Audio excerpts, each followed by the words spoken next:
كلامه المجيد وبفرقانه الحميد.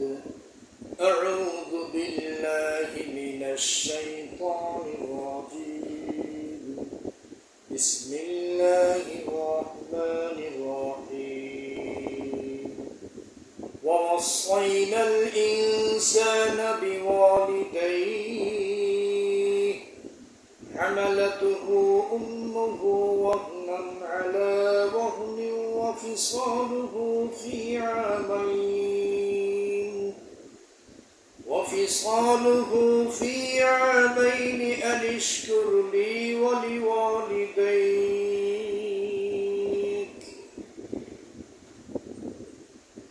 إن الله وملائكته يصلون على النبي يا أيها الذين آمنوا صلوا عليه وسلموا تسليما. شكري محمد الشتي اللهم صل على محمد وعلى آل محمد كما صليت على إبراهيم وعلى آل إبراهيم إنك حميد مجيد. باي محمد الشتي شوي اللهم بارك على محمد وعلى آل محمد كما باركت على إبراهيم وعلى آل إبراهيم إنك حميد مجيد. بارك الله لنا ولكم في القرآن العظيم ونفعنا وإياكم بالآيات والذكر الحكيم.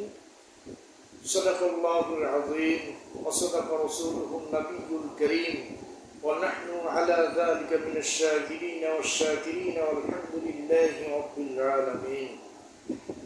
الحمد لله শুকর গুজার হচ্ছি আল্লাহ রাব্বুল আলামিনের দরবারে যে মহান আল্লাহ রাব্বুল আলামিন পবিত্র মুহররম মাসের দ্বিতীয় জুমায় একত্রিত হয়ে জুমার নামাজ আদায় করার তৌফিক দান করলেন। এজন্য আল্লাহ রাব্বুল ইজ্জাতের দরবারে আলিশানে শুকরিয়া আদায় করি। সকলেই জোরে সোরে বলি আলহামদুলিল্লাহ আলহামদুলিল্লাহ। আল্লাহ রাব্বুল আলামিন দুনিয়ার সমস্ত পেরেশানি থেকে মুক্ত করে, সমস্ত ফিতনা ফাসাদ থেকে ফারেক করে আমাদেরকে আজকের মসজিদে হাজির হওয়ার তৌফিক দান করেছেন। এজন্য আমরা খুশি না বেজার? খুশি। তো আল্লাহ রাব্বুল আলামিনের দরবারে শুকরিয়া স্বরূপ আবারও সকলেই বলি আলহামদুলিল্লাহ আলহামদুলিল্লাহ। সম্মানিত হাজিরিন, গত জুমায় আশুরা সম্পর্কে আমি আলোকপাত করেছিলাম, তো আজকে সে বিষয়ে আলোচনা করব না। গত জুমার আগের জুমায় আমি যে আলোচনা শুরু করেছিলাম পবিত্র কোরআনের মাজিদ থেকে সূরাতুল লুকমানের 13 নম্বর আয়াত এবং 14 নম্বর আয়াত আপনাদের সামনে তেলাওয়াত করেছিলাম, কি মনে আছে? তো সেই আয়াতের দিকে আবার আজকে আমরা ফিরে যাচ্ছি। সূরা লুকমানের সেই 14 নম্বর আয়াত আজকে আলোচনা করা হবে ইনশাআল্লাহ। আল্লাহ রাব্বুল আলামিন পবিত্র কালামে মাজিদের ভিতরে সূরা লুকমানের ভিতরে আল্লাহ তাআলা বলে দিয়েছেন, যখন লুকমান তার সন্তানকে বলল,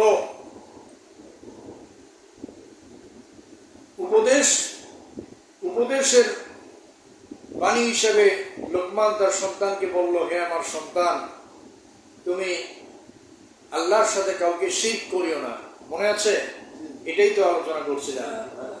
আর ইন্না শিরকা লা যুলমুন আযীম, নিশ্চয় শিরক হচ্ছে বড় জুলুম, বড় অন্যায়, মহাপাপ। তো এইটার আলোচনা সেদিন করেছিলাম।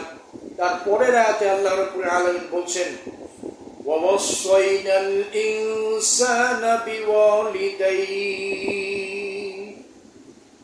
আল্লাহ রাব্বুল আলামিন জানায় দেন, দুনিয়ার মানুষেরা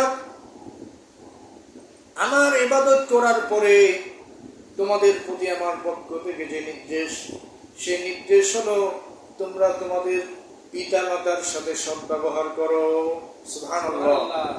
আল্লাহ রাব্বুল আলামিন জানায় দিয়েছেন, ওয়াসাইনাল ইনসানা বিওয়ালিদাইহি, দুনিয়ার মানুষেরা আমার ইবাদত করার পরে তোমাদের প্রতি আমার যে নির্দেশনা, সেই নির্দেশনা হচ্ছে তোমরা তোমাদের পিতা মাতার প্রতি সদ্ব্যবহার করো। সুবহানাল্লাহ। কেননা হামালাতুহু উম্মুহু ওয়াহনান আলা ওয়াহনিন, কেননা প্রত্যেকটা মানুষ যখন পিতা মাতার মাধ্যমে দুনিয়ায় এসেছে, এমনি এমনি সে দুনিয়ায় আসে নাই, বরং তার মায়ের গর্ভে যখন সে ছিল, একের পর এক তার মা তাকে কষ্ট করে গর্ভধারণ করেছে। ওয়াহনান আলা ওয়াহনিন শব্দ ব্যবহার করা হয়েছে, মানে একের পর এক কষ্ট সহ্য করে মা তার সন্তানকে কি করেছে, গর্ভে ধারণ করেছে। এই কষ্টের কথা এটা আল্লাহ রাব্বুল আলামিন পবিত্র কোরআনে মাজিদের ভিতরে জানাই দিয়েছেন। ওয়াহনান আলা ওয়াহনিন, কষ্টের পর কষ্ট করে মা তার সন্তানকে কি করেছে, গর্ভে ধারণ করেছে। তো এই জন্য আল্লাহ রাব্বুল আলামিন বলে দিয়েছেন যে পিতা মাতার সাথে কি করতে হবে, সৎ ব্যবহার করতে হবে, তাদের সাথে ভালো আচরণ করতে হবে, সুন্দরভাবে নরমভাবে তাদের সাথে কথা বলতে হবে। খবরদার তাদের সাথে চোখ রাঙিয়ে কথা বলবে না, কারণ পিতা মাতার দোয়ার কারণে সন্তান অনেক বড় হয়, আর পিতা মাতার বদদোয়ার কারণে সন্তান ধ্বংস হয়ে যায়। এরকম নজির আছে না নাই? আছে। আল্লাহ রাব্বুল আলামিন এই কথাটাই জানিয়ে দিতে চাচ্ছেন। হাদিসের ভিতরে আসছে, একজন সাহাবী আরজ করলেন, ইয়া রাসূলুল্লাহ, দুনিয়ার মধ্যে আমার কাছ থেকে সবচেয়ে ভালো ব্যবহার, ভালো সদাচরণ পাওয়ার যোগ্য কে? আল্লাহ নবী বললেন, সাহাবী, এটা হচ্ছে তোমার মা। দ্বিতীয়বার আবার আরজ করলেন, ইয়া রাসূলুল্লাহ, এরপরে কে?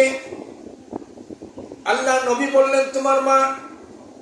তৃতীয়বার আবার আরজ করলেন, ইয়া রাসূলুল্লাহ, এরপরে কে? আল্লাহ নবী বললেন, তোমার মা। চতুর্থবার যখন জিজ্ঞেস করলেন, ইয়া রাসূলুল্লাহ, এরপরে কে? আল্লাহ নবী বললেন, এবার তোমার বাবা। সুবহানাল্লাহ। একজন সাহাবী নবীজিকে জিজ্ঞেস করলেন, ইয়া রাসূলুল্লাহ, আমার কাছ থেকে সবচেয়ে উত্তম আচরণ পাওয়ার, সবচেয়ে ভালো ব্যবহার পাওয়ার যোগ্য কে? আল্লাহ নবী বললেন, তোমার মা। ওই সাহাবী আবার জিজ্ঞেস করলেন, তারপর কে? তিনি বললেন, তোমার মা। আবার জিজ্ঞেস করলেন, তারপর কে? নবীজি বললেন, তোমার মা।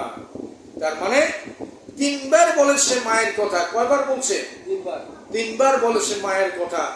চতুর্থবার আল্লাহ নবী বললেন, তোমার বাবা। এর অর্থ হচ্ছে মায়ের সম্মান, মায়ের মর্যাদা। আল্লাহ নবী যেটা বুঝাতে চেয়েছেন, মা সন্তানের জন্য যে কষ্ট করে, এটার তুলনা হয় না। এই কষ্ট পৃথিবীর অন্য কেউ করতে পারে না।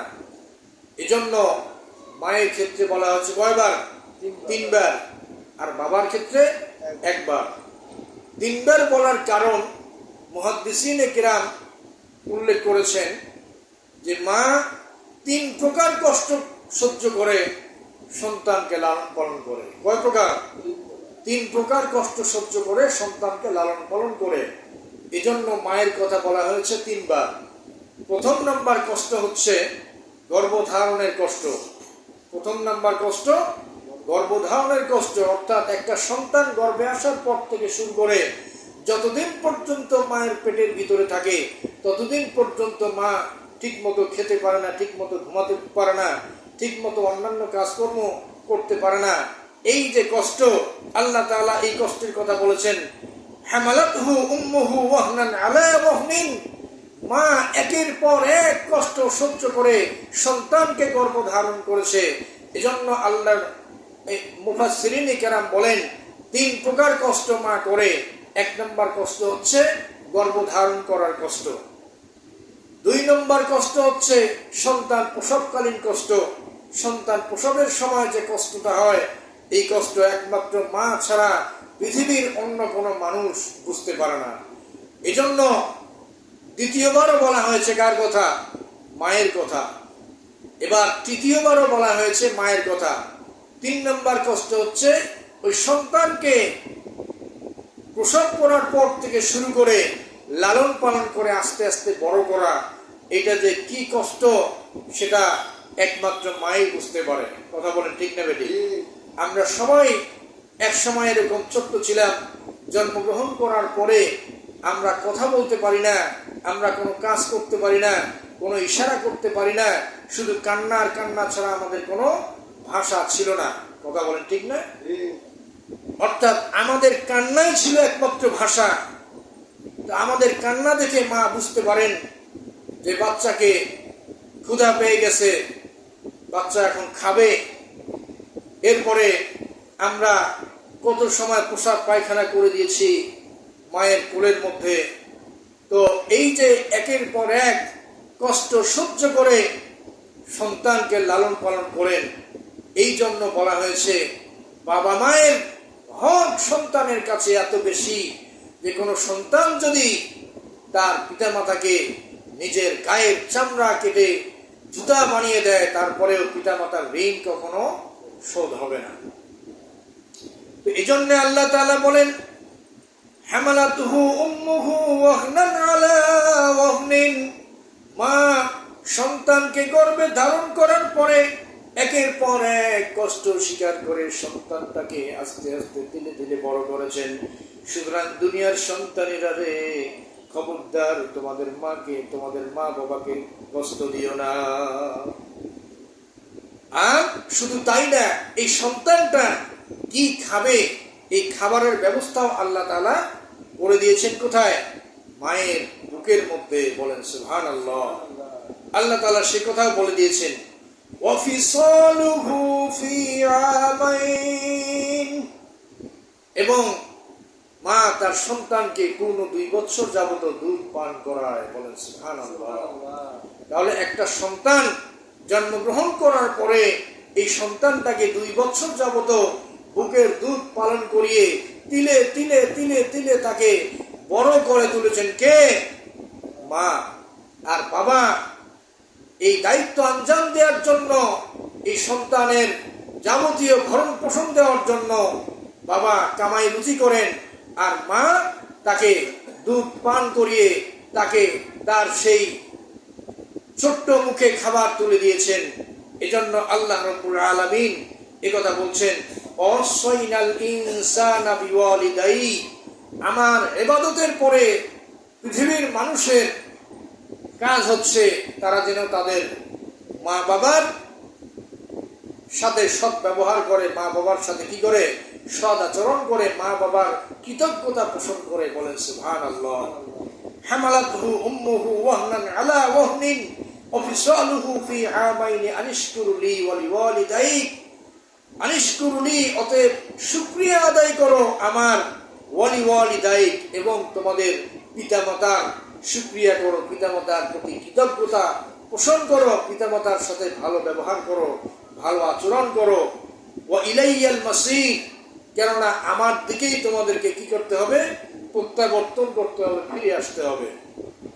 আমার ভাইরা, হাদিসের ভিতরে আসছে হুমা জান্নাতুকা ওয়া নারুকা, আল্লাহর নবী বললেন যে দুনিয়ার সন্তানেরা জেনে রেখো, তোমাদের জান্নাত হচ্ছে তোমাদের বাবা মা এবং জাহান্নাম হচ্ছে তোমাদের বাবা মা।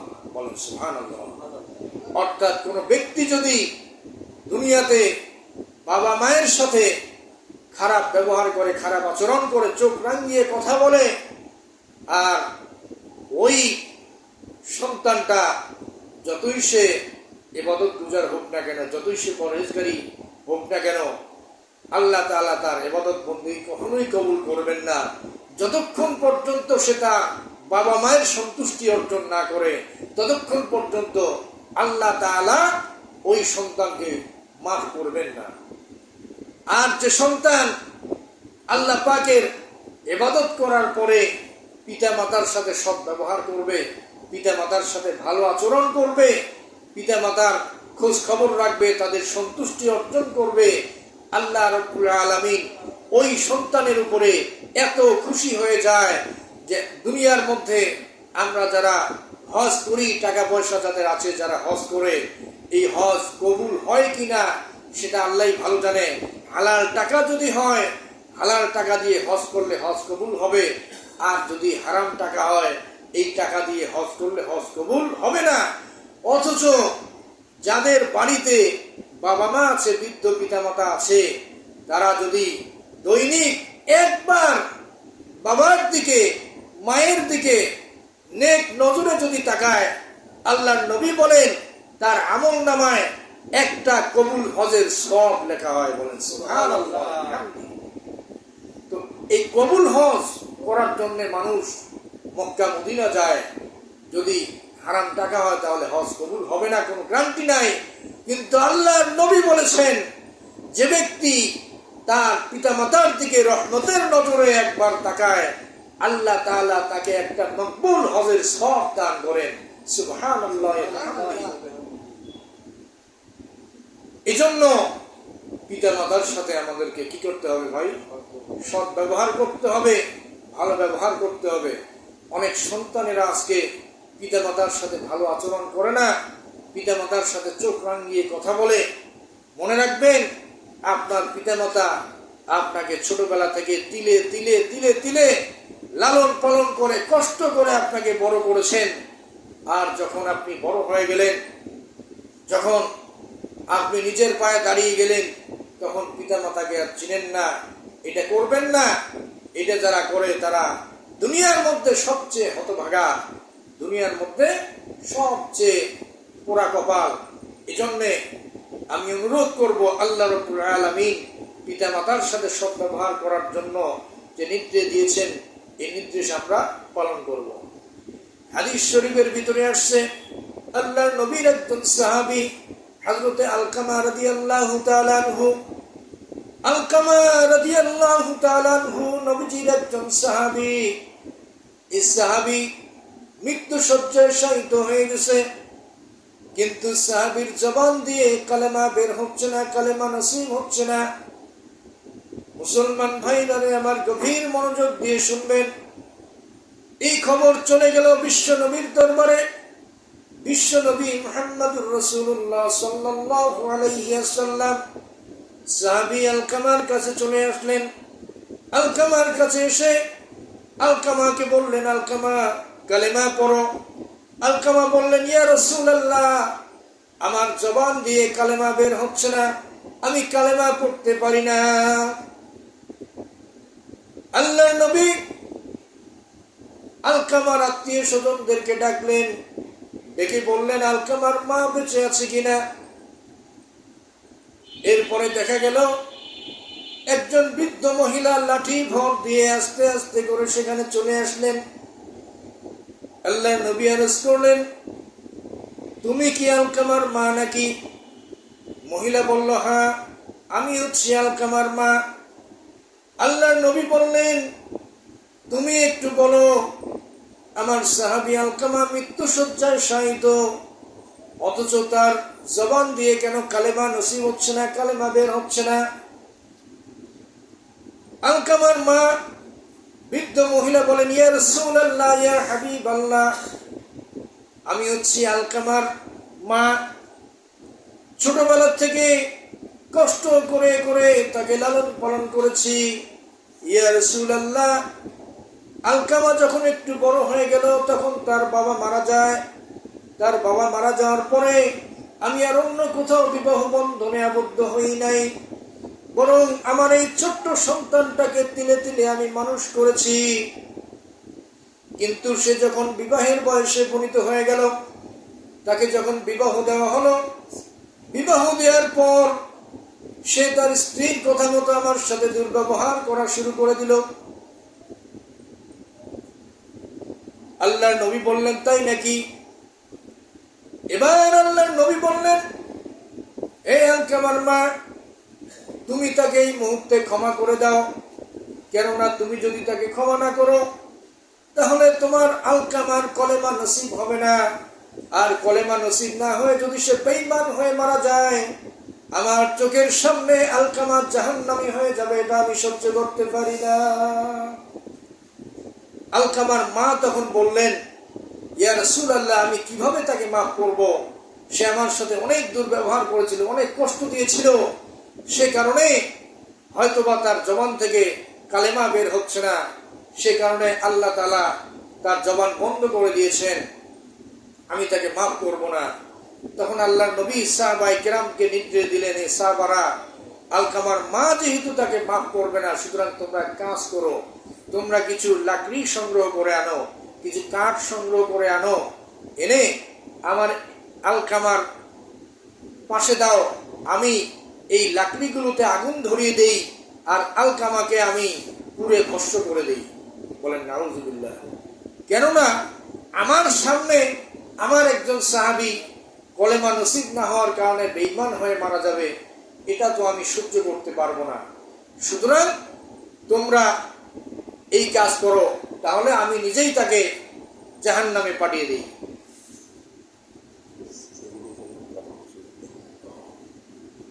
তো যাই হোক, আল্লাহর নবী যখন এই কথা বললেন, তখন আলকামার মা বলল যে, ইয়া রাসূলুল্লাহ, ইয়া হাবিবাল্লাহ, ঠিক আছে, আপনি যখন এত করেই বলছেন, আমি আমার সমস্ত কষ্ট, আলকামা যে আমাকে কষ্ট দিয়েছে, সব দুঃখ কষ্ট আমি মন থেকে মাফ করে দিলাম।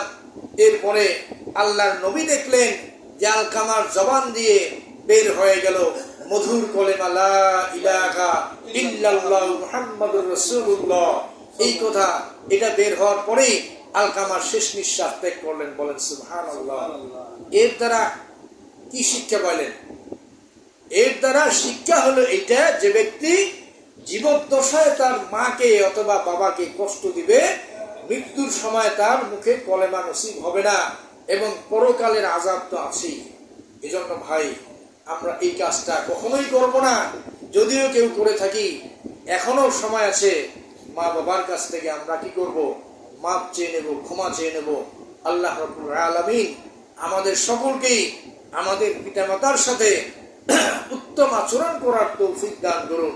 বলুন আল্লাহুম্মা আমিন। ওয়া আখির দাওয়ানা আনিল হামদুলিল্লাহি রাব্বিল আলামিন।